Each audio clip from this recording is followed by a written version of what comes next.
Ya, selanjutnya, sarana-sarana produksi adalah barang-barang yang digunakan untuk memproduksi sesuatu. Sarana-sarana dalam pekerjaan, misalnya ada mesin-mesin produksi, kamu atau pabrik, dan lain-lain. Itu masuk dalam sarana-sarana dalam pekerjaan. Ekonomi diatur oleh negara, ekonomi berencana ya.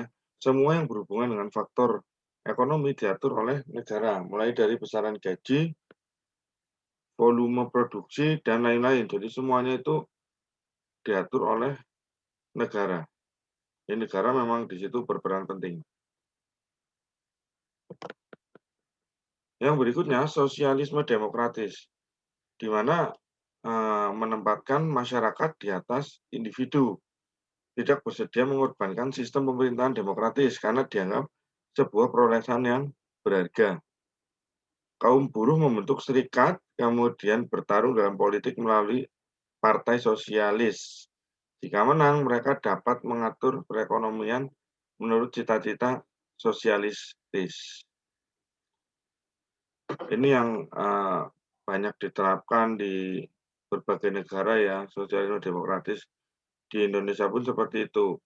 Jadi ada ikatan buruh yang terbentuk di situ atau serikat buruh yang terbentuk. Di mana di situ nanti ada semacam apa namanya masukan kepada pemerintahan mengenai eh, apa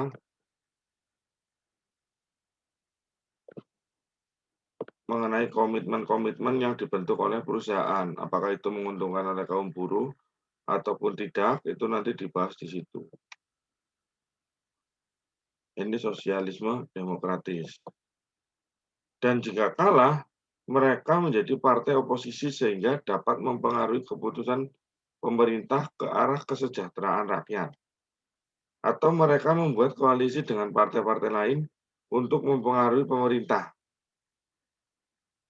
Program-program yang dibentuk oleh sosialis demokratis, yang pertama nasionalisasi industri, agar sumber daya produksi dapat dinikmati seluruh masyarakat. Yang kedua, memperbaiki kesejahteraan kaum pekerja melalui undang-undang sosial, membangun sistem jaminan sosial, dan lain-lain. Kekuatan dan kelemahannya sekarang. Kekuatan liberalisme dulu. Pengakuan milik pribadi sehingga cara penting mewujudkan kebebasan pribadi. Sedangkan kelemahan dari liberalisme itu kurang memperhatikan nasib kaum miskin yang kurang beruntung. Karena di situ yang dipikirkan itu memang hanya kebebasan pribadi ya. Jadi kaum-kaum sekitar yang sekiranya tidak mampu atau tidak beruntung itu kurang diperhatikan di sini.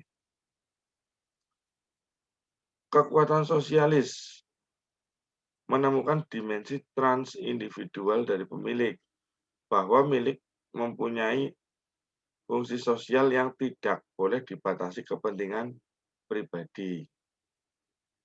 Kelemahannya, ekonomi yang direncanakan sangat ketat, sangat susah untuk berhasil. Itu untuk kekuatan sosialis. Dua ideologi tersebut sadar mereka tidak bisa berdiri sendiri, sehingga akhirnya mereka berdamai dengan jalan mendirikan negara kesejahteraan yang bercirikan. Yang pertama, ada tanggung jawab pribadi banyak berkurang karena ditanggung oleh negara. Jadi negara di sini menanggung semua, dari tanggung jawab pribadi maupun yang lainnya. Kemudian adanya solidaritas antara angkatan kerja dan orang yang tidak bekerja. Masalah terbesar dalam negara kesejahteraan adalah pembiayaan yang besar atas orang-orang tua atau pensiunan. Karena hal tersebut juga ditanggung oleh negara, orang-orang tua atau pensiunan. Sistemnya banyak disalahgunakan untuk kepentingan pribadi oleh oknum atau segelintir orang. Banyak yang memanfaatkan di sini untuk kepentingan pribadi.